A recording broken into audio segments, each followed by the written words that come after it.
Eco 111, Principles of Economics 1. Study Session 1, Subject Matter of Economics and Basic Economic Problems. The nature and scope of economics. Economics is simply defined as a subject that deals with how economic agents, households, individuals, firms, government, and societies, satisfy their unlimited needs/wants from the available resources. Adam Smith in 1779 was the first economist to attempt the definition of economics. He defined economics as an inquiry into the nature and causes of the wealth of nations. The most acceptable and famous definition of the subject was given by Professor Lionel Robbins. He defined economics as the science, which studies human behavior as a relationship between ends and scarce means which have alternative uses. Meaning of macroeconomics and its concerns. Macroeconomics deals essentially with the study of the economic behavior of large units, group of individuals, group of firms, government, nations, etc. Macroeconomics. It is also about the study of the aggregate behavior of national income, output, investment, consumption, etc. It focuses on economic aggregates such as national income, employment, aggregate price level, exchange rate, the balance of payments, international economies as well as economic policies as they affect the economic performance of the economy. Basic concepts of economics. The concepts of economics enable us to understand what economics is truly about. These concepts were brought out from the definition of economics by Lionel Robbins. They are: 1. Human behavior. 2. Resources, which are means. 3. Wants, which are ends. 4. Scarcity. 5. Alternative uses. 6. Economic choice. 7. Scale of preference. 8. Opportunity cost. Basic economic problems and the role of the market system. Production possibility curve, PPC, or frontier defines the boundary of various combinations of two goods, capital and consumer goods, that can be produced given a fixed amount of resources and the society is assumed to be in full employment and productive efficiency. Points inside the curve show productive inefficiency or unemployment while points outside the curves indicate an unattainable combination of the two goods. Furthermore, PPC shows a trade-off between the combinations of the two goods being produced, thus giving rise to opportunity cost. Since resources are scarce and have alternative uses, there are three major questions that come to mind. A. What to produce and in what quantity? B. How does society produce the goods and for? C. Who to produce for? The answers to these questions are addressed by the market or price system. The market system is believed to be the only system that assures the best or optimum allocation of resources. The price system is the whole set of relative prices that provides buyers and sellers information. The price system assists society in take decisions on what to produce. The market system is also used to answer the question of how to produce and who to produce. For how to products we use the relative prices of factors, capital and labor, to decide it. If capital is cheap relative to labor, for example, then labor is scarce relative to capital. Summary of Study Session 1. In Study Session 1, please note the following. 1. Economics is a subject that deals with how economic agents, households, individuals, firms, government, and societies, satisfy their unlimited needs/wants from the available resources. 2. Macroeconomics deals essentially with the study of the economic behavior of large units, group of individuals, group of firms, government, nations, etc. Macroeconomics is also about the study of the aggregate behavior of national income, output, investment, consumption, etc. 3. The concepts of economics enable us to understand what economics is truly about. These concepts were brought out from the definition of economics by Lionel Robbins. They are human behavior, resources, means, wants, ends, scarcity, alternative uses, economic choice, the scale of preference, etc. 4. Production possibility curve, PPC, or frontier defines the boundary of various combinations of two goods, capital and consumer goods, that can be produced given a fixed amount of resources.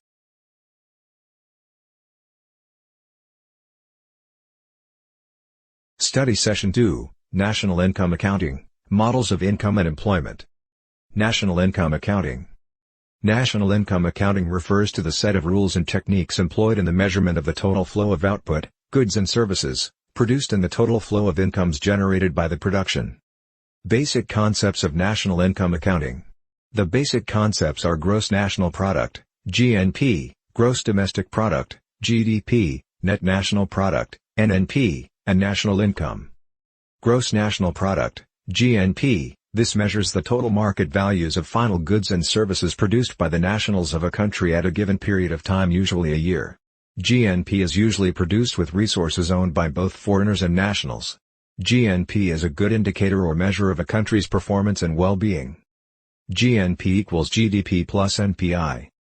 Gross Domestic Product, GDP, this measures the total market value of final goods and services produced within the country by home-based resources. When we add net property income, NPI, from abroad to GDP, we get GNP. NPI is the difference between the income paid to foreigners in the domestic economy and the income received by the citizens abroad. GDP equals GNP minus NPI. GNP or GDP can be nominal or real. When GDP, is valued at current market prices of goods and services, it is called nominal GNP. If it is measured constant prices, it is called real GNP, GDP. Net National Product, NNP, when we subtract the portion of the current GNP, which goes to replace the physical capital used up in the process of producing, this gives us NNP. For short, NNP is GNP less capital consumption allowance or depreciation. NNP equals GNP minus depreciation. National Income, NI, National Income is simply NNP less indirect business taxes, IBT. Examples of IBT are sales taxes, excise taxes, etc., which are included in the actual selling prices of goods. NI equals NNP minus IBT. Circular flow of income and measuring gross national product. Income is very crucial to every society, hence the need to understand its flows within the economy. A diagrammatic illustration of the interaction of national income, aggregate demand, and national product or economic activities within the economy is called the circular flow of income. Income can flow between two-sector model, three-sector model, and including external sector. We shall only consider the simple two-sector case. Measurement of national income or GNP. National income can be measured in three ways. A. The income approach, B. The expenditure approach, and C. The value-added or output approach. In this unit, we represent output, Y, equals total expenditure equals GNP. A. The income approach, this approach measures the total incomes received by all the factors of production in a given period. If we sum up the rewards, rents, wages, interests, and profits, for all the factors of production, land, labor, capital, and entrepreneur, and we add indirect business taxes and capital consumption allowance, we get the GNP. B. Expenditure approach, this approach is obtained by adding up all the expenditures on total final goods and services in a given period. Expenditures are divided into households' consumption expenditure, firms' investment expenditure, government's expenditure, and net exports. Symbolically, GNP equals C plus I plus G plus XN, where GNP equals gross national product, C equals consumption expenditure, I equals investment expenditure, G equals government's expenditure, XN equals net exports, where XN equals exports minus imports. C. Value-added or output approach, this approach helps to avoid the issue or problem of double counting by adding up only the contributions to final output by each sector in the economy. Significance of national income accounting. National income accounting is significantly based on the following uses. 1. It is used for the measurement of the well-being or economic performance of an economy. 2. It is useful for a country's comparison and an indication of economic growth. 3. It is also used for economic planning. 4. Data obtained from national income accounting are useful for macroeconomic forecasting and the general assessment of the economy. Problems of national income accounting. This is as a result of the following. 1. Non-valuation of non-market transactions. Many activities such as do-it-yourself services do not go through the market and they are not included in GNP/GDP. 2. Non-valuation of leisure and illicit activities is not measured. 3. Consumer satisfaction and improvement or decline in the quality of products are not reflected in GDP/GNP. 4. Finally, social costs such as environmental pollution is not deducted from GDP, thus overstating national economic welfare. Model of income determination and employment. Here we shall employ the simple Keynesian income determination approach. We shall begin with the equilibrium income, output, determination in the two-sector model, algebraic approach. Recall that in the two-sector model examined above, Total expenditure or output is the sum of the household's consumption expenditure and the investment expenditure of the firms. This can be shown graphically by drawing the output curve incorporating the consumption and investment functions. See the reading list for more on the graphical illustration or determination of equilibrium.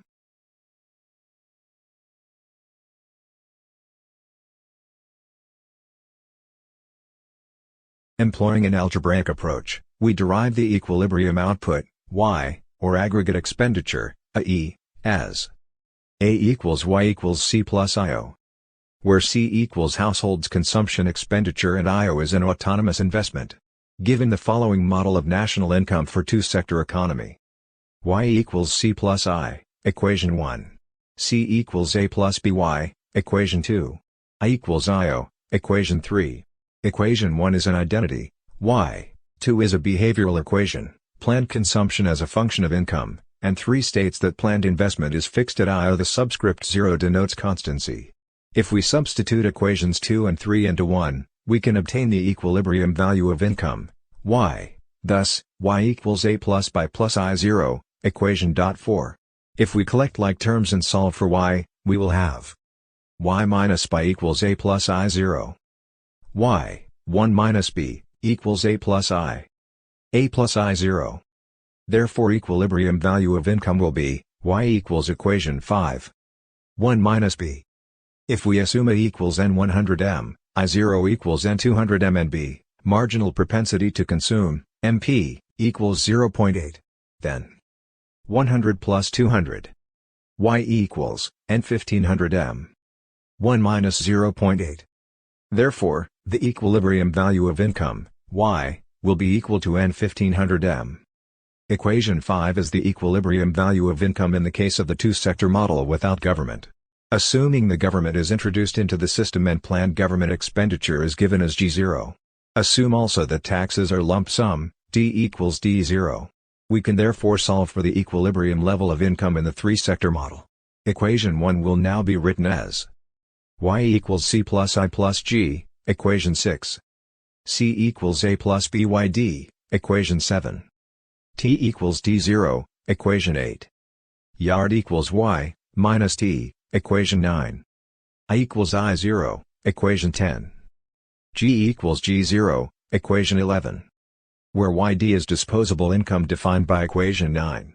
If we substitute 9 and 8 into 7, then the planned consumption as a function of disposable income will be given as C equals A plus BY minus D0, equation 12. If we substitute equation 10, 11 and 12 into 6, then Y equals A plus BY minus D0, plus I0 plus G0. Y equals A plus by minus BT0 plus I0 plus G0. Collecting like terms, Y by equals a minus BT0 plus I0 plus G0. Therefore Y, 1 minus B, equals a minus BT0 plus I0 plus G0. A, BT0 plus I0 plus G0. Therefore equilibrium level of income will be, Y equals equation 13. 1 minus B. If we use the earlier values of A, I0, and B and assume that D0 and G0 are given as N10 and N100M respectively, the level of income will be given as 100 minus 0.810 plus 200 plus 100. Y equals 1 minus 0.8. Y equals N1960M. Summary of Study Session 2. In Study Session 2, please note the following. 1. National income accounting refers to the set of rules and techniques employed in the measurement of the total flow of output, goods and services, produced and the total flow of incomes generated by the production. The basic concepts are gross national product, GNP, gross domestic product, GDP, net national product, NNP, and national income, NI. 2.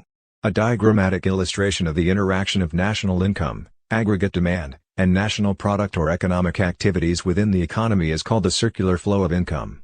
Income can flow between two-sector model, three-sector model, and including external sector. 3. National income can be measured in 3 ways. A. The income approach, B. The expenditure approach and, C. The value-added or output approach. 4. National income accounting is significant because it is used in the measurement of the well-being or economic performance of an economy. 5.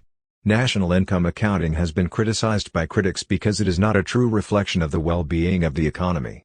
It either overstates or understates the welfare or well-being of society. To understand the model of income determination and employment, begin with the equilibrium income, output, determination in the two-sector model, algebraic approach.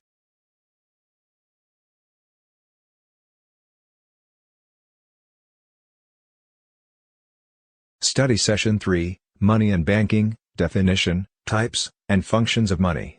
Money is defined as anything that is generally accepted as a means of payment or medium of exchange. Types of money. Money is divided into three types: commodity money, where commodities were used as a means of exchange, for example elephant tusks, cowries, gold, silver, etc. Fiat money, these are legal tender, which served as money. They are fiduciary issues by the monetary authorities of a country. Bank money, these are money on deposit in the banking system. Functions of money. The functions of money are divided into four. 1. Money serves as a medium of exchange. 2. Money functions as a unit of account. In Nigeria, the unit of account is naira and in the US is a dollar. 3. As a store of value. Money serves as a means for storing values and wealth. 4. Standard for deferring payment. This function facilitates credit transactions. Qualities of good money. For anything to serve as a general means of payment, it must possess the following attributes. 1. It must be scarce. Scarcity enables money to function effectively as a means of payment. Scarcity. 2. It must be generally acceptable by all as a means of payment. Acceptability.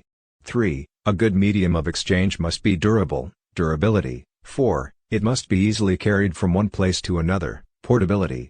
5. Anything that must serve as a medium of exchange must be capable of being divided into different denominations. Divisibility.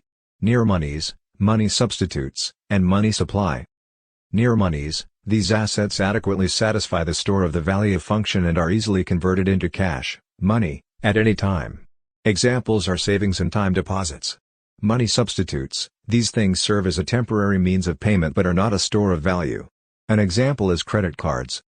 Money supply, the stock of money in the economy at any point in time, can be defined in two ways: narrow and broad money supply. A narrow money supply, designated as M1, is defined as paper currencies and coins in circulation in the hands of the non-banking public and demand deposits with commercial banks. Paper currencies and coins in circulation are referred to as the stock of high-powered money. The broad money supply, designated as M2, is defined as M1 plus time and savings deposits. Banking and financial intermediation. Financial intermediation is the process or act of transferring funds from a surplus saving unit, lenders, to a deficit unit, borrowers, at a rate of interest. Financial intermediaries are divided into two: the banking institutions and the non-banking financial institutions. The banking institutions consist of banks in the economy, including the monetary authority. For instance, in Nigeria, this will include the Central Bank of Nigeria, CBN, the commercial banks, the merchant banks, and development banks. The non-banking financial institutions consist of micro-organizations such as insurance companies, pension funds, investment trusts, etc. The non-bank financial institutions are referred to as the informal financial sector or money lenders. Their activities tend to affect the effectiveness of monetary policies in the economy. Summary of Study Session 3. In Study Session 3, please note the following. 1. Money is defined as anything that is generally accepted as a means of payment or medium of exchange. It is divided into three types: commodity, fiat, and bank money. Money serves as a medium of exchange, a unit of account, a store of value, the standard for deferring payment. 2. Near monies, these assets adequately satisfy the store of the value function and are easily converted into cash, money, at any time. Money substitutes, these things serve as a temporary means of payment but are not a store of value. Money supply, the stock of money in the economy at any point in time. 3. Financial intermediation is the process or act of transferring funds from a surplus saving unit, lenders, to a deficit unit, borrowers, at a rate of interest. Financial intermediaries are divided into two: the banking institutions and the non-banking financial institutions.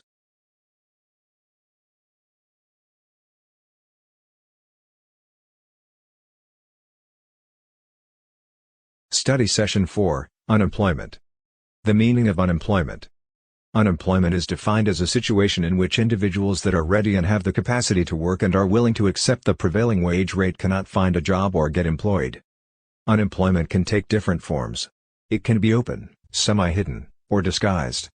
Semi-hidden or disguised unemployment occurs when persons that are ready to take up full-time work are given part-time work or when they are employed in a job far less than their training or qualifications. The unemployment rate is measured as a percentage ratio of the number of unemployed persons to the labor force. The labor force is defined by a country's working population. Types of unemployment. They are: 1. Classical unemployment. This is a type of unemployment that occurs as a result of fixing the ruling wage rate in any labor market above the equilibrium level. 2. Frictional unemployment. Frictional unemployment occurs as a result of people moving from one job to another. Frictional unemployment can also occur as a result of the incompleteness of information between job seekers and employers who are looking for better jobs. 3. Cyclical unemployment. Cyclical unemployment is a type of unemployment associated with the business cycle. It is also called demand-deficient or Keynesian unemployment. 4. Structural unemployment. This type of unemployment occurs as a result of structural changes in the economy. 5. Seasonal unemployment. This is a type of unemployment that comes and goes with the season. During certain seasons of the year, the demand for some products or goods tends to fall, thus leading to unemployment in that period. The costs and how to curtail unemployment. The costs of unemployment. Unemployment is one of the twin evils of macroeconomics. This is because unemployment, especially involuntary ones, pose a serious threat to the growth and well-being of the economy. Fall in real GDP. According to Arthur Okun, for every 1% rise in the unemployment rate, there is a 3% fall in real GDP, thus creating a GDP gap. Loss of income. Apart from the loss of income or output to the economy, unemployment also leads to loss of income to the people rendered jobless. Social and psychological costs. Unemployment can also lead to non-economic costs such as social and psychological costs. A high rate of unemployment can lead to an increase in social vices, especially among the desperate jobless people. How to curtail unemployment. The following ways should be used to tackle unemployment. 1. The use of microeconomic policies that reduce frictional and structural unemployment. 2. Also the provision of training and retraining facilities to enable people to acquire skills for self-employment. 3. Reduction in the marginal rate of taxation can help stimulate the incentives to work and encourage people to invest, thereby increasing output. 4. Provision of information on job openings for the unemployed. Summary of Study Session 4. In Study Session 4, please note the following. 1. Unemployment is defined as a situation in which individuals that are ready and have the capacity to work and are willing to accept the prevailing wage rate cannot find a job or get employed. Unemployment can take different forms. It can be open, semi-hidden, or disguised. 2. Using the causes, unemployment is classified into 5 major types. They are: A. Classical unemployment. B. Frictional unemployment. C. Cyclical unemployment. D. Structural unemployment. E. Seasonal unemployment. 3. The costs of unemployment include a fall in real GDP, loss of income, social and psychological costs. To curtail unemployment, there is the need to use microeconomic policies, provision of training and retraining facilities, reduction in the marginal rate of taxation, provision of information on job openings, etc.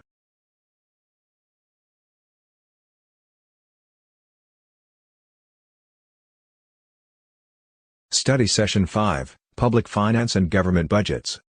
Meaning of public finance and government budgets. Public finance is the study of the role of the government in the economy. It is the branch of economics, which assesses the government revenue and government expenditure of the public authorities and the adjustment of one or the other to achieve desirable effects and avoid undesirable effects. A budget is a fiscal policy instrument that shows the statement of expenditures and revenues of the government in a given period. A typical budget is divided into 2 sections: the expenditure and revenue. Government revenue and expenditure. Government revenue is money received by a government. It is an important tool of the fiscal policy of the government and is the opposite factor of government spending.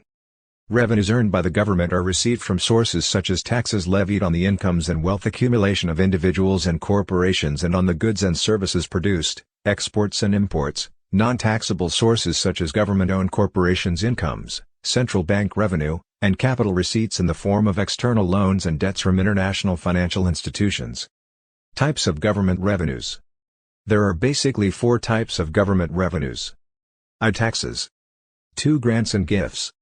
3. Administrative revenue, and 4. Commercial revenue. Government revenues are different from government receipts. Government receipts are income from all sources including borrowing, income from sales of government assets, etc., while government revenue excludes borrowing, proceeds from the sales of government assets, etc. Types of government expenditures. Government spending or expenditure includes all government consumption, investment, and transfer payments. In national income accounting, the acquisition by governments of goods and services for current use, to directly satisfy the individual or collective needs of the community, is classed as government final consumption expenditure. Government acquisition of goods and services intended to create future benefits, such as infrastructure investment or research spending, is classed as government investment, government gross capital formation. These two types of government spending, on final consumption and on gross capital formation, together constitute one of the major components of gross domestic product. Classification of government expenditure. Government expenditures are classified into two broad categories: productive and non-productive government expenditure. Productive government expenditures are those expenditures that have the capacity to expand or improve the productivity of the economy or increase output. Examples are government expenditures on education, roads, agriculture, etc. The non-productive expenditure, on the other hand, does not have the potential to raise the productivity of the economy, rather they are consuming in nature. Examples are expenditures on defense, administration, justice, etc. Principles of taxation. Taxation is one of the major sources of government revenue. Taxes are compulsory levies on individuals or citizens of a country. Importance of taxation. Apart from being a source of government revenue, taxation is important for the following reasons. A. For the stabilization of the economy through the use of fiscal policy. B. To protect infant industries from unhealthy competition among foreign industries. C. To redistribute wealth. D. To prevent or reduce the consumption of harmful commodities, and E. To influence the general level of economic activities. Types of tax. Taxes are divided into two types. Direct taxes. Examples of direct taxes are company income tax, CIT, petroleum profit tax, PPT, capital gain tax, personal income tax, PIT, and property tax. Indirect taxes. Indirect taxes on the other hand are sales tax, excise taxes, and value-added tax, VAT. Summary of Study Session 5. In Study Session 5, you have learned that 1. Finance is one of the core areas of economics as it deals with the sources and expenditure of government, firms, and other business entities. Public finance deals with the question of how the government raises its resources to meet its ever-rising expenditure. 2. Government revenue is money received by a government from sources such as taxes levied on the incomes and wealth accumulation of individuals and corporations and on the goods and services produced, exports and imports, etc. Government spending or expenditure includes all government consumption, investment, and transfer payments. Taxation is one of the major sources of government revenue. In fact, it constitutes the largest source of revenue.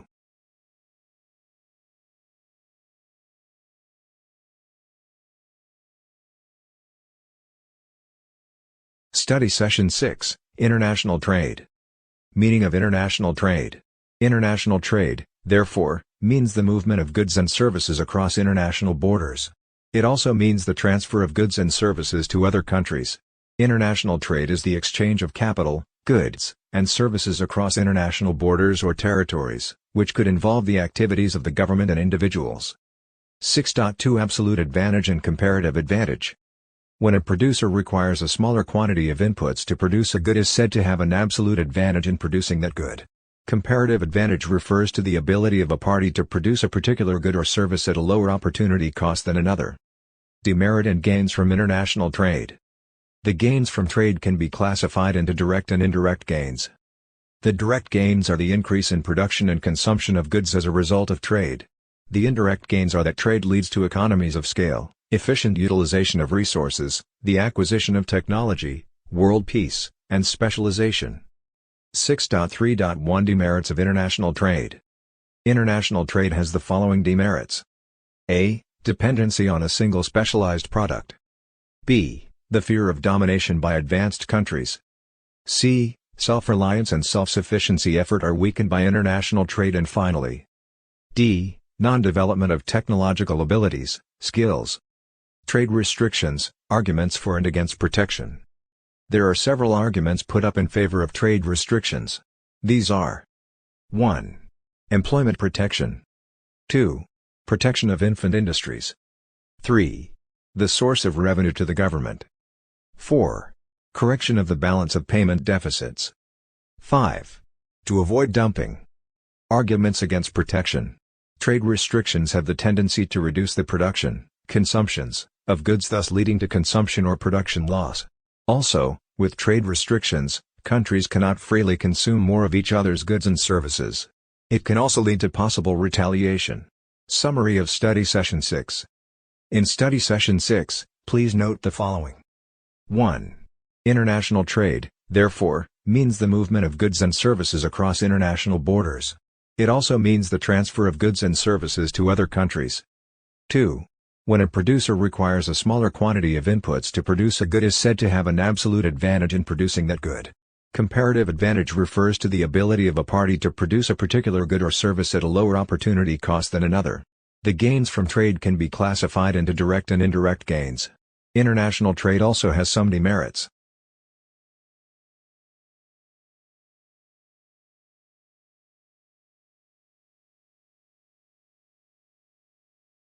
Study Session 7. Balance of Payments, BOP. Meaning of balance of payments, BOP. The balance of payments, BOP, may be defined as an account of all monetary transactions of a country with foreign residents and governments over a given period, usually 1 year. It includes all business transactions between the residents of a country, including firms and the governments, and the rest of the world. Ioha et al., 2003. BOP usually describes the international flow of goods and services. BOP has two main accounts: current and capital. BOP is said to be balanced when total receipts are equal to total payments. Current and capital accounts items. The current account is made up of visible and invisible trade balances. The current account balance is also called the balance of trade, BOT. The current account includes transactions in goods, services, investment income, and current transfers. We have a BOT surplus when exports are greater than imports and a BOT deficit when imports exceed exports. The capital account shows the monetary value of capital inflow and outflow. The capital account mainly includes transactions in financial instruments. It records international transactions in financial assets. When the inflow of capital exceeds the outflow of capital, we have a positive current account balance. If the reverse is the case, then we have a negative current account balance. Balance of payments, BOP, disequilibrium. BOP disequilibrium arises when we have BOP surplus or deficit. We have a BOP surplus when total receipts from international transactions exceed total payments. It is a deficit when payments exceed total receipts. A significant deficit on the current account is generally referred to as disequilibrium. Disequilibrium of deficit arises when our receipts from the foreigners fall below our payment to foreigners. It arises when the effective demand for foreign exchange of the country exceeds its supply at a given rate of exchange. This is called an unfavorable balance. Disequilibrium of surplus arises when the receipts of the country exceed its payments. Such a situation arises when the effective demand for foreign exchange is less than its supply. Such a surplus disequilibrium is termed as a favorable balance. BOP is in equilibrium when total receipts from international transactions are just equal to payments. How to correct balance of payments deficit. Every economy seeks either surplus or balance and not the deficit. Deficit BOP, especially continuous ones, have serious implications on the economy. Thus, when there is a perpetual deficit, the following ways can be used to remedy it. I. Borrowing from international financial institutions like World Bank and IMF. 2. Encouraging exports and discouraging imports. 3. Devaluation of the domestic currency. 4. Encouraging and attracting foreign capital inflow. V. Foreign exchange control and Vi. Import substitutions. Summary of Study Session 7. In Study Session 7, please note the following. 1. The balance of payments, BOP, may be defined as an account of all monetary transactions of a country with foreign residents and governments over a given period, usually 1 year. It includes all business transactions between the residents of a country, including firms and the governments, and the rest of the world. 2. BOP disequilibrium arises when we have BOP surplus or deficit. We have a BOP surplus when total receipts from international transactions exceed total payments. It is a deficit when payments exceed total receipts. A significant deficit on the current account is generally referred to as disequilibrium. Every economy seeks either surplus or balance and not the deficit. Deficit BOP, especially continuous ones, have serious implications on the economy. To remedy it, a country could borrow from international financial institutions like World Bank and IMF, encouraging exports and discouraging imports. Study Session 8, Economic Development and Planning. The meaning of economic development. Economic growth means an increase in per capita income or GDP. It also means expansion in the capital, income, factors of production, output, etc.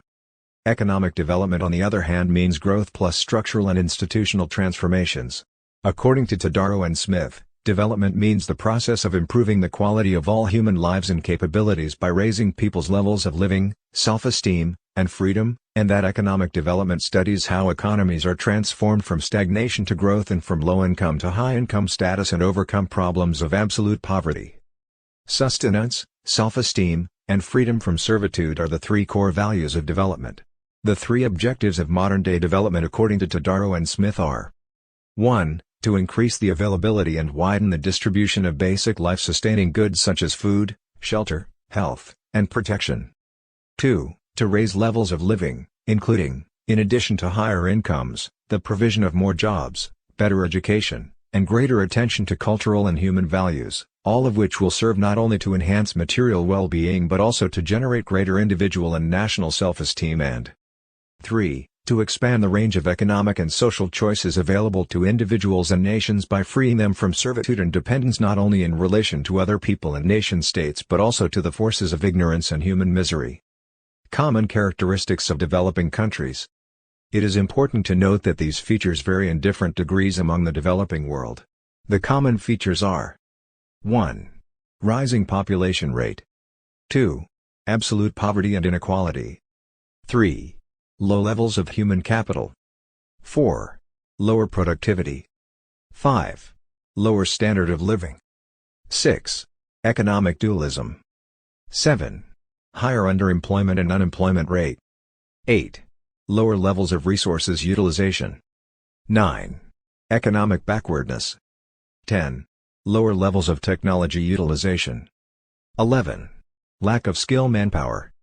12. Poor infrastructural development and high rate of adult illiteracy. 13. Monocultural economy and external economic dependence. 14. Poor healthcare system. 15. Agricultural dependence. 16. High rural-urban migration. Theories of economic growth and development. The basic theories of economic growth and development are: 1. Rostow's. 2. Stages of growth theory. 3. The Harrod-Domar Model. 4. The Lewis theory of development. 5. The structural change and patterns of development. 6. The classical model of the stationary state. 7. The limit to a growth model. 8. The Marxist theory. 9. The balanced growth and the big push theory. Economic development planning. According to Todaro and Smith, economic planning is seen as a deliberate and conscious attempt by the state to formulate decisions on how the factors of production shall be allocated among different uses or industries, thereby determining how much of total goods and services shall be produced in one or more ensuing periods.